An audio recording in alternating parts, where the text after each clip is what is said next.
Itu pertanyaannya adalah Assalamualaikum. Waalaikumsalam Pak Agung. Bagaimana agar sedekah dan wakaf kita ini barokah di mata Allah? Nah, ini menarik sekali perhatiannya. Karena gini, saya jawabnya nggak coba panjang-panjang tapi singkat saja agar kebagian semua. Pertanyaannya ya, ada dua orang sama-sama berinfak 5 juta rupiah. Tapi yang satu orang kaya, satu orang miskin. Itu sama nggak nilainya? Assalamualaikum Ustadz Agung, mau tanya, salah satu syarat dikabulkan doa adalah tidak mengkonsumsi harta haram. Bagaimana cara membersihkan kita dari masa lalu kita yang telah mengkonsumsi harta haram tersebut? Aduh.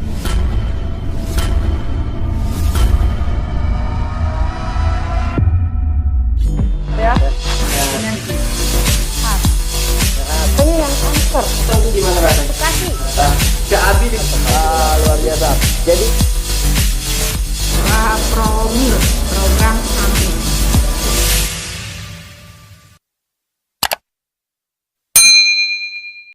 Itu pertanyaannya adalah Assalamualaikum. Waalaikumsalam Pak Agung. Bagaimana agar sedekah dan wakaf kita ini barokah di mata Allah? Nah, ini menarik sekali perhatiannya.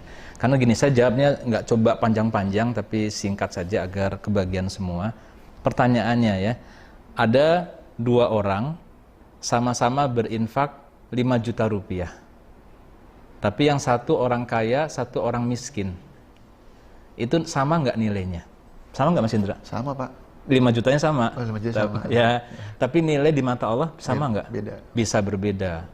Berkaitan dengan apa? Pertama, Keikhlasan. keikhlasan. Ya, di situ makanya kita ikhlas ini menjadi hal yang sangat penting, bahwa kita berinfak itu semata-mata untuk mengharapkan keridhaan Allah Subhanahu wa taala. Tapi kalau biar ikhlas kita sembunyi-sembunyi apa terang-terangan? Sembunyi-sembunyi Pak. Sembunyi-sembunyi. Terang-terangan boleh nggak? Boleh. Boleh juga. Iya. Nggak ada larangan. Jadi ini yang menarik, bahwa keikhlasan itu kita nggak bisa menjudge orang, dia kok infak terang-terangan ya, berarti nggak ikhlas. Padahal dalam Al-Quran, dalam surah Al-Baqarah itu dikatakan siron wa alaniyatan. Infak itu boleh sembunyi-sembunyi, boleh terang-terangan. Bahkan buat yang terang-terangan itu bisa jadi akan menimbulkan pahalanya double. Jadi kita nggak bisa menjudge dia terang-terangan nggak ikhlas, nggak bisa. Tapi ketika dia infak itu bisa nyontohin orang, dapat lagi pahala mencontohkan. Nah, itu dahsyatnya. Jadi keikhlasan berpengaruh sekali. Yang kedua adalah tadi sama-sama infaknya 1 juta misalnya, tapi orang kaya penghasilannya 1 miliar, infaknya 1 juta. Ada orang penghasilannya 5 juta, infaknya 1 juta, berbeda. Nah, ini menarik bahwa materi jumlahnya itu tidak relevan.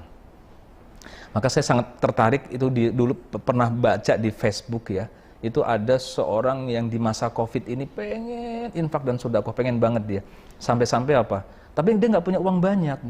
Dia cuma bikin paket, Bapak Ibu sekalian, mie instan 2 biji, telur 2 biji, dikasih minyak di plastik kecil. Udah. Dia kemudian melihat tetangga-tetangganya kekurangan, saya punya paket ceplok, mie telur ceplok, siapa yang mau? Dia bawa cuma 15. Habis, subhanallah. Ternyata masyarakat begitu membutuhkan, maka dia bikin lagi. Jadi hal-hal yang sederhana ini bisa kita lakukan. Yang penting apa? Kita niatnya benar karena Allah Subhanahu wa taala ingin ikut membantu. Nah, yang menarik begini. Yang menarik ada hal yang lain juga ya Bapak Ibu sekalian, bahwa kita ini bisa mensinergikan semangat berbagi. Kan namanya infak itu berbagi, sharing ya. Dengan ikhtiar kita berbagi ini untuk mensukseskan orang lain gitu loh. Jadi di HNI ini kita bisa sekaligus mengembangkan jaringan. Soalnya gini, ini saya mundur sedikit ini. Maaf, ini mungkin nggak menjawab secara langsung, tetapi ini menjadi filosofi dasar buat orang sukses. Ini penting bangetnya begini, saudara sekalian. Saya tanya sekarang, orang yang super kaya, super berkecukupan. Saya nggak nanya orang yang pas, nggak membahas orang yang pas-pasan ya. Orang yang super kaya, orang yang super berkecukupan, yang alhamdulillah Allah kasih kelebihannya, dia bisa melakukan banyak kebaikan. Ada nggak orang yang super berkecukupan, tapi dia bekerja itu dengan menghitung untuk mencukupi bulanannya, hari-harinya? Tidak ada. Tidak ada. Semua orang-orang yang super sukses, dia pasti berpikiran pada saat tersebut melakukan sesuatu yang besar untuk orang lain, untuk aset yang dia bangun gitu. Jadi nggak ada orang kemudian yang orang yang super kaya tadi, dia bekerja, berbisnis, dia untuk mikir saya dapat berapa bulan ini, kemudian nanti akan saya keluarkan berapa, saya masih punya net income, oh bisa buat. Itu nggak ada. Tapi kalau orang yang super kaya itu selalu berpikiran apa? Dia punya target, dan targetnya rata-rata bukan income. Bukan income, salah, jangan salah. Targetnya aset. Aset. Dia ingin membangun aset, dan bahkan untuk membangun aset tadi, dia siap mengorbankan income-nya. Itu. Maka saudara sekalian, para agen HNI, Anda boleh cek, para leader-leader hebat kita itu, yang punya mindset yang benar dalam membangun jaringan, dia selalu berpikiran adalah membangun aset, bukan mencari income. Bahkan di tahap-tahap awal, income itu bisa dia putar lagi buat mengembangkan jaringan, buat membangun aset. Itu yang menarik. Dan disitulah kita bisa berbagi dengan orang. Ada orang yang sungguh-sungguh kerja, tapi dia nggak punya dana. Bukan berarti kemudian kita lepas kontrol ya. Kita kasih produk, lepas kontrol, akhirnya uangnya hilang semua. Enggak. Tapi kita punya mungkin metode buat menjaga dia tetap bersemangat, membantu dia. Dengan niat apa? Mensukseskan mereka. Mensukseskan orang lain. Ini yang luar biasa di bisnis ini. Karena ini bisnis yang kita akan sukses itu merupakan keniscayaan dari upaya kita mensukseskan orang lain. Di sini kita bisa berbagi, bisa sharing, membantu orang. Luar biasa, itu indah sekali. Nah, insya Allah kalau udah begitu berkah insya Allah. Yang namanya berkah itu adalah apa? Aziyadah, tambahan. Berarti kalau kita bisa menambah kebahagiaan orang lain, menambah kesuksesan orang lain, dan al-barakatuh itu minallah, dari Allah Subhanahu wa taala, maka niat kita mesti benar. Nah, itu tadi ya, bagaimana agar semua kita itu infak, zakat, sedekah, wakaf kita itu berkah di mata Allah Subhanahu wa taala. Oke. Baik, ini pertanyaannya mana dulu nih, banyak banget ini. Sudah mulai masuk nih Pak. Sudah mulai banyak. Oke. Saya di awal-awal mungkin nggak bahas yang teknis dulu ya, nanti di paruh kedua nanti baru kita bahas kalau berkaitan yang teknis. Saya ngelihat aja deh yang di sini langsung. Pak Ahmad Zulkarnain. Assalamualaikum Ustadz Agung, mau tanya, salah satu syarat dikabulkan doa adalah tidak mengkonsumsi harta haram. Bagaimana cara membersihkan kita dari masa lalu kita yang telah mengkonsumsi harta haram tersebut? Aduh, ini Masya Allah, ini menarik banget. Bagus Pak pertanyaan ini Pak. Luar biasa. Bapak sekalian, jangan-jangan nih kita doa 5 kali sehari, tiap habis sholat, doa kita qiyamul lail dan sebagainya, minta sama Allah. Nah, tadi kalau saya sebutkan, Allah belum mengistijabah kita karena begitu Allah sayang sama kita. Tapi memang ada orang yang tidak atau belum diistijabah oleh Allah Subhanahu wa taala. Sebabnya adalah karena apa? Ini ada hadisnya sahih, bahkan ada di hadis Arba'in Imam An-Nawawi. Yang menarik itu hadis ini sebenarnya hadis yang panjang, ya, hadis yang panjang yang diawali dengan kalau nggak salah ya, innal halala bayin wa innal harama bayin, dan seterusnya. Kemudian Rasulullah menjelaskan tentang halal haram, dan terakhir hadisnya Rasulullah summa dzakara rajula. Rasulullah menceritakan tentang ada seorang laki-laki. Coba perhatikan nih, siapa laki-laki yang diceritakan oleh Rasulullah? Laki-laki ini Bapak Ibu sekalian, dia dalam kondisi apa? Tawilus safar. Lagi keadaan safar yang panjang. Saya tanya, safar itu menyebabkan doa diistijabah ya? Betul Pak. Orang yang safar itu diistijabah. Berarti orang ini sebenarnya layak diistijabah doanya. Yang kedua, pakaiannya gimbal, kotor. Sederhana dan lusuh. Rambutnya acak-acakan, lusuh, kotor.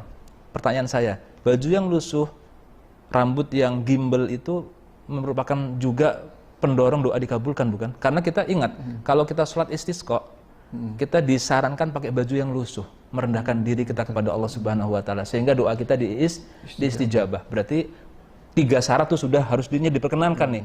Yang keempat, yamudu yadaihi ilas sama, yang angkat tangan ke langit. Ini juga merupakan sebuah sarana doa kita dikabulkan. 5 hal. Orang tadi sudah melakukan hal yang seharusnya doanya dikabulkan. Tapi apa? Wa mat'ama'uhu haram. Makanannya haram. Wa mashrabuhu haram. Minumannya haram. Wa malbasuhu haram. Pakaiannya haram. Wa gudiya bil haram. Dan perutnya dipenuhi dengan hal-hal yang haram. Fa aina yustajabu lahu. Maka bagaimana bisa dikabulkan? Jadi apa yang kita konsumsi ini jangan-jangan menyebabkan tadi doa kita tidak dikabulkan oleh Allah Subhanahu wa taala, ada faktor yang lain. Maka kita disinilah HNI itu dakwah. Jadi Bapak Ibu, kita nih di HNI ini dakwah. Selain kita ekonomi, jihad iktisodi, ini adalah dakwah. Gimana enggak dakwah? Kita ngingetin orang agar jangan sampai mengkonsumsi makanan-makanan yang haram. Haram zatnya, haram cara memperolehnya. Kita ngingetin loh, nanti kalau kita ke kuliner, kita ke supermarket, ya sebelumnya kita main ambil aja kan, udah nggak lihat. Sekarang kita didik ya. Agen-agen HNI selalu orang yang care dengan hal. Ada label halal MUI-nya apa enggak kan, betul, gitu kan? Betul. Makan, ada sushi, ada apa? Ada halal MUI-nya apa enggak? Perlu dipastikan Pak ya. Harus dipastikan. Penting banget bagi kita nih. Itu dakwah. Karena kalau masyarakat Indonesia bayangkan nggak care terhadap halal dan haram, apa yang terjadi? Doanya nggak dikabulkan. Kalau udah doanya nggak dikabulkan, susah.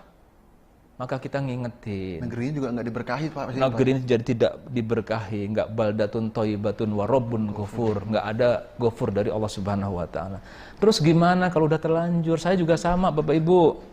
Masa lalu saya dulu nggak ngeh dengan halal haram, aduh gimana, udah nggak bisa lagi. Tapi kalau halal haram terkait dengan makanan zatnya, itu urusannya sama Allah.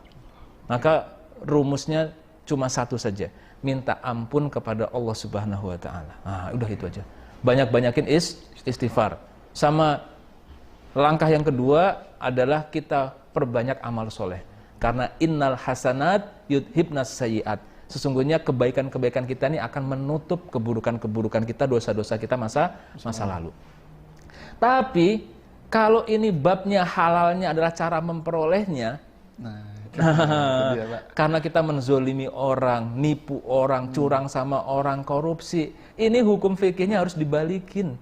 Kalau kita tahu orangnya. Betul. Kalau orangnya udah meninggal, cari ahli warisnya, balikin, nggak ada gunanya. Karena gini Bapak Ibu ya, ini penting banget. Kita dibedakan antara rizki sama kasab. Rizki sama kasab. Apa bedanya? Kasab itu penghasilan, uang yang kita peroleh, gaji, uang proyek, uang bonus itu kasab. Makanya zakat itu dari kasab, bukan dari rizki. Betul? Ternyata rizki kasab ini tidak semuanya jadi rizki. Nggak semuanya. Ini keberkahan. Orang gajinya gede, asam urat, nggak bisa makan enak. Nggak punya rizki dia. Kasab gede. Ketika kita kasabnya gede tapi kita banyak yang haram, jadinya penyakit. Anak-anak kita nanti bisa jadi kena narkoba. Hubungan suami istri jadi nggak benar. Itu yang dialami oleh para sahabat. Ketika sahabat merasakan agak lalai kepada Allah Subhanahu wa taala, maka dia jumpai kudanya jadi liar. Di rumahnya banyak tikus dan lain-lain. Maka Bapak Ibu sekalian, sekarang kalau yang sudah terlanjur, kalau kita tahu orangnya, kita selesaikan. Ya mungkin kurang lebihnya nggak bisa pas, lebihin aja. Nggak usah khawatir miskin Bapak Ibu. Kalau itu sudah clear, subhanallah, keberkahan itu turun. Kalau udah keberkahan turun, kita bingung. Saya kemarin bincang-bincang dengan Buya Muslim, dengan Pak Erwin, dengan teman-teman. Kenapa Allah kasih mudah HNI ini? Ya, sampai merinding. Ya mungkin karena kita sampai saat ini terus menjaga hak-hak orang lain satu. Karena HNI ini berprinsip Bapak Ibu. Kita berprinsip mengambil sebuah hadis yang mengatakan bahwa tidaklah 2 orang berserikat. Tentunya nggak cuma 2, 3, 4 seribu berserikat. Berserikat berarti apa? Bisnis bareng, berpartner, bikin perjanjian. Allah akan membersamai mereka ini hingga salah seorangnya mengkhianati. Kita jaga betul kita nggak khianat. Maka insya Allah kita yakin Allah ini masih bersama HNI terus. Selama Allah bersama HNI, Allah akan mudahkan, bahkan lebih mudah daripada apa yang kita rencanakan. Nah itu satu. Dan yang kedua, kita jaga, kita selalu memakan yang halal. Dan yang ketiga, infak sedekah banyakin. Jangan lupa tuh, penting juga itu Mas. Manajemen para leadernya kita dorong buat infak dan sedekah.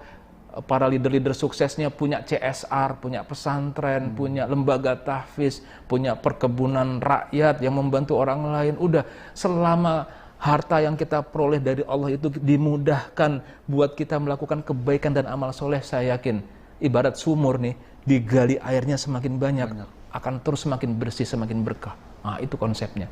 Maka kita yakin Bapak Ibu, ketika sudah terjadi hal-hal yang seperti ini, tinggal perbanyak amal soleh saja. Ya, kalau memang nggak bisa lagi diatasi, orang udah nggak ada, banyakin infak dan sedekah saja. Sehingga nanti kalaupun orang tadi itu, orang yang kita zolimi tadi, kita curangi tadi, nuntut di akhirat, ya mungkin pahala kita diambil, tapi kita masih punya pahala yang lain yang lebih banyak lagi. Paling itu yang bisa dilakukan.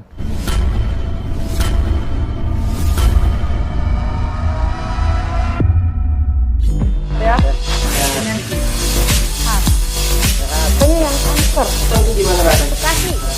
Kak Abi di Luar biasa. Jadi Promil program kami.